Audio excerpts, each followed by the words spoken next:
সাকিব আল হাসানের সঙ্গে আবারও বাংলাদেশের জাতীয় দলে ফিরছেন আফিফ হোসেন ধ্রুব। পাকিস্তানের সঙ্গে সিরিজেই দলের সঙ্গে যুক্ত হতে পারেন আফিফ।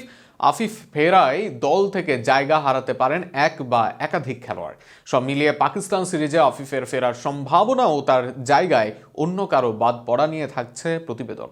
মার্চে পাকিস্তানের বিপক্ষে সিরিজের জন্য গুঞ্জন আছে সাকিব আল হাসানের দলে ফেরার।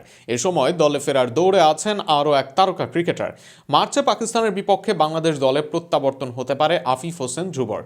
বেশ কয়েকদিন ধরেই দেশের ক্রিকেটে ধারাবাহিক নাম আফিফ হোসেন। এনসিএল এর আগে সুযোগ পেয়েছিলেন নর্থ এন্ড টি20-তে, সেখানে ছিলেন ধারাবাহিক। এরপর আফিফ হোসেন সুযোগ পান এনসিএলে, সেখানেও মেলে ধরেন নিজেকে। এনসিএল এর পর বিপিএলে খেলেন আফিফ, সে আসরেও নিজেকে মেলে ধরার দেন ইঙ্গিত। তবে আফিফ আসল কাজটা করেন এবার ওডিআই ম্যাচে। পাকিস্তানের বিপক্ষে সিরিজের আগে বিসিএল এর ম্যাচ, আর সেখানে আফিফ মাঠে নামেন সেন্ট্রাল জোনের বিপক্ষে, যেখানে রিপন, আবু হায়দার, রকিবুল মোসাদ্দেকদের বোলিং লাইন আপের বিপরীতে শতক হাঁকান আফিফ হোসেন ধ্রুব। সেটিও আবার আফিফ হাঁকান 100-র অধিক স্ট্রাইক রেটে মাত্র 86 বলে 267 রানের লক্ষ্যে।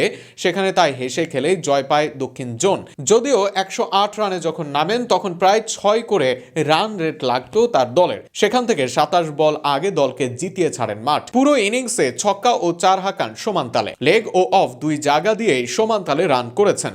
Mid on mid of straight দিয়ে মোট করেছেন নিজের 48 ভাগ রান। পেস ও স্পিন দুই জায়গায় তার স্ট্রাইক রেট ছিল 100-র অধিক। অর্থাৎ সাবলীল এক ইনিংস খেলে আবারও নিজেকে জানান দিচ্ছেন আফিফ হোসেন ধ্রুব।